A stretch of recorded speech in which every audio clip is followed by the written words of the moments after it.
Hello, dear friends, and welcome back to Hope is Kindled, where stories, science, philosophy, and the human heart come together to remind us that even in the darkest moments, light endures. I've always loved how the things that shape us arrive in strange ways. Sometimes they come dressed as nightmares, like the industrial horror and distorted Americana of Rob Zombie, tapping into our fear of losing ourselves. Sometimes they come as childhood wonders, like the never-ending story, where the darkness doesn't roar or explode, but simply spreads, swallowing imagination one piece at a time. And sometimes, they arrive quietly, shelved in the children's section of the library, waiting patiently for us to grow into them. Tonight's story is one of those. Tonight, we turn to a book that many of us first encountered as children, and then returned to later in life, only to realize we had barely scratched the surface.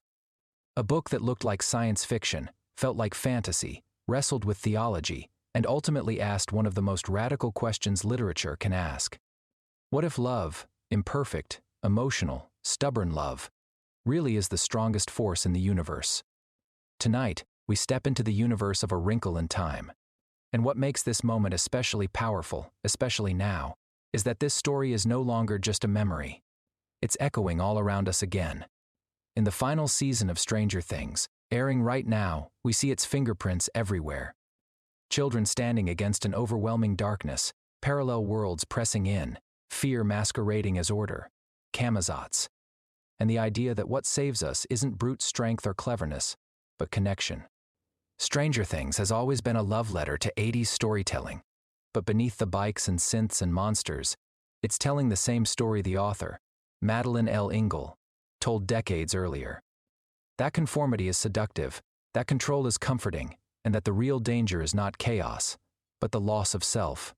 Just like the never-ending story, where the nothing feeds on despair. Just like Orwell, where order replaces truth. Just like Frankenstein, where isolation turns tragedy into catastrophe. And just like Doctor Who, where the universe is saved again and again not by weapons, but by empathy. So tonight, we're not just revisiting a children's book. We're entering a conversation that stretches across generations, about fear, identity, difference, and the quiet, defiant power of light in the dark. Because this story isn't about space and time. It's about us. And it always has been. On the surface, A Wrinkle in Time looks like a children's science fiction adventure. A missing father, a strange journey through space, mysterious guides, and a young heroine learning to believe in herself. But this book is not simple. It is profoundly philosophical. At its core, A Wrinkle in Time asks questions we've been circling throughout this podcast. What does it mean to be human?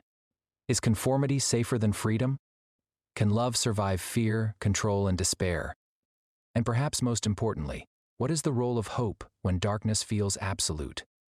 Like the best literature we've explored, the Odyssey, Frankenstein, The Brothers Karamazov, 1984, this is a story about choice, identity, and moral courage. The plot of A Wrinkle in Time is cosmic, but the conflict is deeply personal. Meg Mary is not chosen because she is exceptional by society's standards. She struggles in school. She's angry. She feels awkward, misunderstood, and out of place. She doesn't fit neatly into systems. And that matters. Because the great evil of the novel, It, is not a monster with claws or fire. It is totalitarian sameness, a force that removes individuality in the name of peace, efficiency, and order. This immediately places A Wrinkle in Time in conversation with Orwell's 1984, where conformity becomes obedience, and obedience becomes erasure. But where Orwell warns us what happens when the darkness wins, L'Engle dares to imagine resistance powered by love. The wrinkle itself, the tesseract, is not just a scientific concept. It is a metaphor. The idea that shortcuts through darkness exist, not by force, but by connection. Meg is one of the most psychologically honest protagonists we've encountered. She is not brave because she feels fearless. She is brave because she feels fear and acts anyway. This places her in the lineage of characters like Odysseus, who survives not by strength but cunning and loyalty, Alyosha Karamazov, who believes in love even when surrounded by cruelty, Don Quixote, who dares to act on moral imagination in a cynical world psychologically. Meg represents a child struggling against internalized shame. She has been told, explicitly and implicitly, that she is too much, too emotional, too angry, too different. Its power works precisely on that vulnerability. And here, L'Engle makes a radical claim. The very traits that make Meg feel broken are the ones that save her. Her anger becomes passion. Her stubbornness becomes resolve. Her love becomes a weapon. This is not unlike what we've seen in Frankenstein, where the tragedy arises not from difference itself, but from society's rejection of it. Charles Wallace is one of the most haunting figures in the book. Gifted, intuitive, seemingly immune to fear, he appears almost messianic.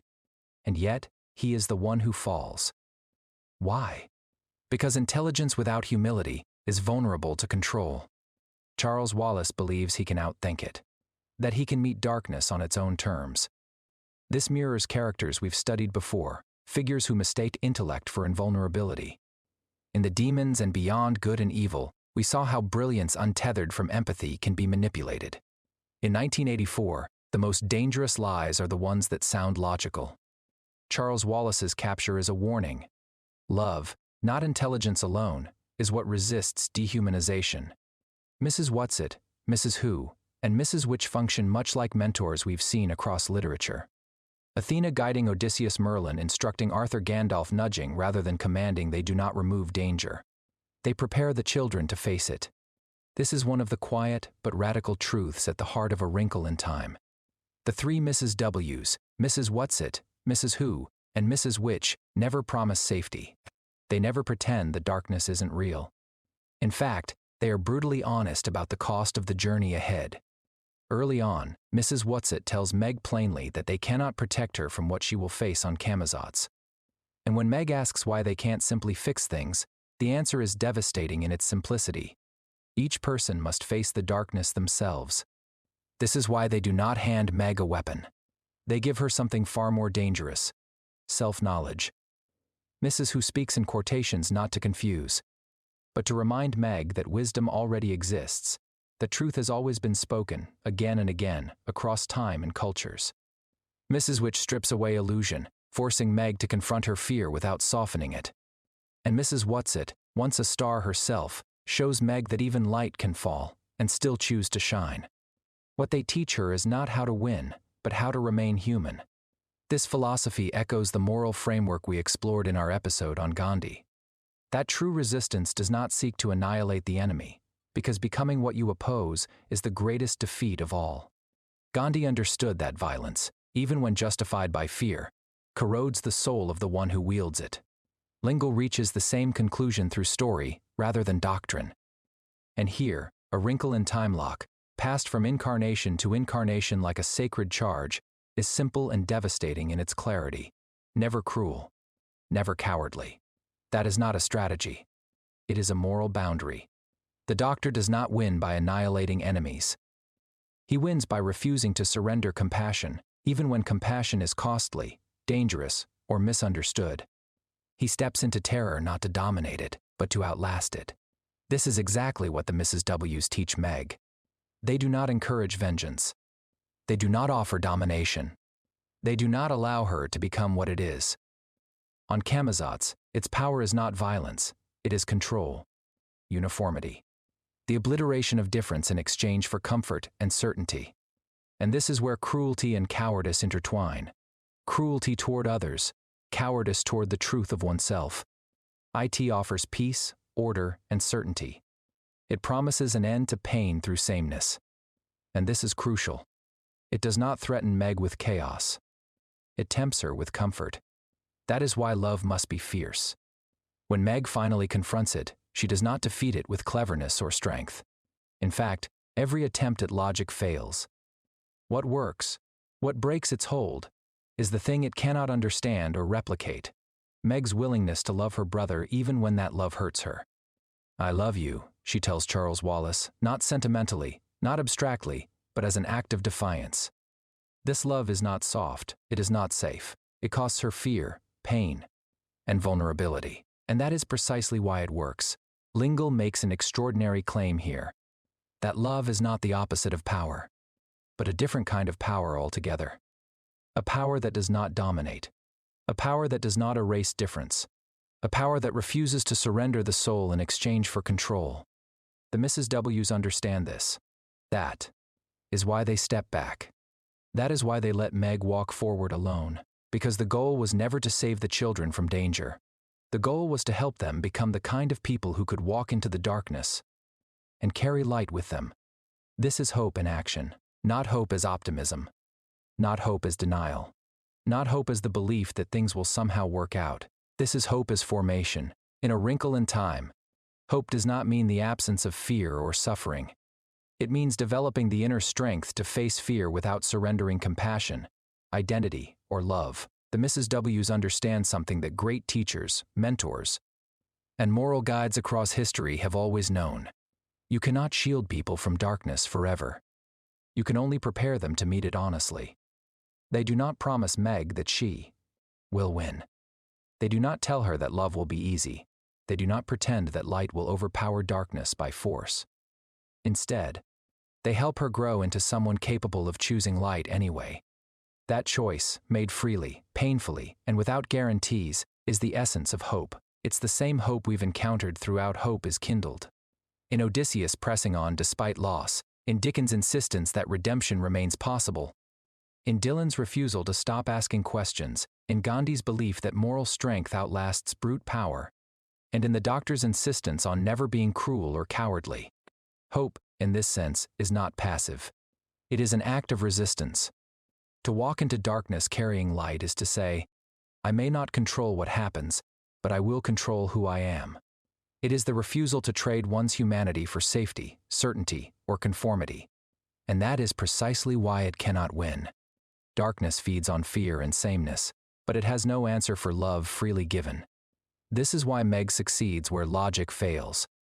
This is why Charles Wallace is rescued not by intelligence, but by devotion. This is why the Mrs. W step back at the crucial moment. Because hope cannot be handed down like a tool. It must be chosen. And that brings us naturally to the woman who imagined this story in the first place, because A Wrinkle in Time did not emerge from a vacuum. It was written by someone who had lived through a world gripped by fear, conformity, and existential dread, and who still believed that light mattered. To understand why this book insists so fiercely on hope, we need to step back into its moment in history, and into the life of its author, Madeleine L'Engle. Madeleine L'Engle wrote A Wrinkle in Time during the Cold War, a period defined by fear, conformity, and existential dread. Nuclear annihilation felt possible. The difference was suspect. Questioning systems was dangerous. The book was rejected repeatedly for being too religious, too scientific, and too philosophical. In other words, it refused to fit into a category. That refusal mirrors the book's message. L'Engle believed that science and faith, reason and imagination, could coexist. This places her in alignment with thinkers like Emerson and Thoreau, who rejected false binaries and insisted on the wholeness of human understanding. Her message is quietly radical. The universe is held together not by control, but by love. The influence of A Wrinkle in Time is everywhere. In Stranger Things, we see children confronting an otherworldly darkness, not with military power, but loyalty, friendship, and sacrifice. The Upside Down functions much like Camazotz, a shadow realm where fear tries to overwrite humanity. And then there's Doctor Who, especially the 11th Doctor, whom you and the boys love. As we have already said, Doctor Who shares L'Engle's deepest conviction. That kindness is not weakness, that intelligence must serve compassion, and that love, messy, irrational, stubborn love, is the ultimate force in the universe. A Wrinkle in Time insists on something we return to again and again on Hope is Kindled. Darkness is real. Suffering is real. Fear is real. But despair is not inevitable. The book does not pretend the darkness vanishes. It shows us that light exists because we choose it, again and again, even when it costs us. Meg does not defeat IT with violence. She defeats it by refusing to stop loving her brother, even when love makes her vulnerable. That is hope. Not optimism, not denial, but commitment. We would do well to remember that, in this work, hope isn't in the tesseracts. It isn't in the cosmic scale of the battle. And it isn't in the promise that darkness will disappear. The hope in this story lives in choice. Hope lives in the insistence that even when the universe feels cold, mechanical, and overwhelming, our inner lives still matter. That who we are, our flaws, our emotions, our stubborn love, is not incidental, but essential. Meg Mary does not become hopeful because the danger goes away. She becomes hopeful because she learns something harder and more enduring, that she does not need to be perfect to be powerful. She does not need to be fearless to be brave. She only needs to choose love when fear would be easier. That's the first lesson we can take with us. Hope does not mean waiting for conditions to improve. It means deciding how you will show up before they do. The second place hope lives in this story is in its rejection of sameness. It promises peace through conformity, no conflict, no disagreement, no pain. But the book is clear-eyed about the cost of that bargain. When we give up difference, we give up humanity. Hope, then, is found in refusing to shrink ourselves for comfort. In daily life, that looks small, but it's not. It looks like allowing yourself to be earnest in a cynical room. It looks like holding on to curiosity when systems reward obedience. It looks like staying kind when cruelty would make things simpler. And finally, hope in A Wrinkle in Time lives in the idea that love is active. Not sentimental love, not easy love, but love that risks embarrassment, rejection, and loss. Meg saves her brother not by overpowering the darkness, but by reaching into it and saying, "You don't get to decide who we are." That same choice shows up in our own lives whenever we choose to listen instead of dismiss, to stay present instead of turning away, to forgive without forgetting our own worth. This is how we carry hope forward. We carry it by becoming people who can walk into difficult conversations without surrendering empathy, by facing uncertainty without giving up imagination, by refusing the lie that safety is more important than integrity. Hope, as this book teaches us, is not a feeling you wait for. It's a practice. It's the quiet, daily decision to carry light, however imperfectly, into spaces that need it. And that may not save the universe, but it will save something just as important: us. One of the quiet truths we return to again and again on Hope is Kindled is this: the stories that endure do not celebrate conquest, they celebrate companionship. Again and again, the works we've walked through together insist that what saves us is not domination, brilliance, or force, but the willingness to walk alongside another human being without trying to control them. Calvin O'Keeffe stands squarely in that tradition. In A Wrinkle in Time, Calvin never treats Meg as a problem to be solved or a battle to be won. He does not measure success by triumph. He measures it by presence. He listens. He notices. He stays.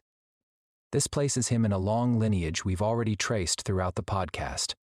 Odysseus survives not because he conquers every obstacle, but because he remains loyal to his crew, to Penelope, to home. Alyosha Karamazov does not defeat suffering, he bears witness to it, offering compassion where cruelty would be easier. Sancho Panza follows Don Quixote, not because he believes every illusion, but because companionship itself becomes a moral act. In Doctor Who, the Doctor saves worlds not by ruling them, but by standing with those who are afraid, refusing cruelty, refusing cowardice. And in Stranger Things, it is never the strongest character who prevails alone.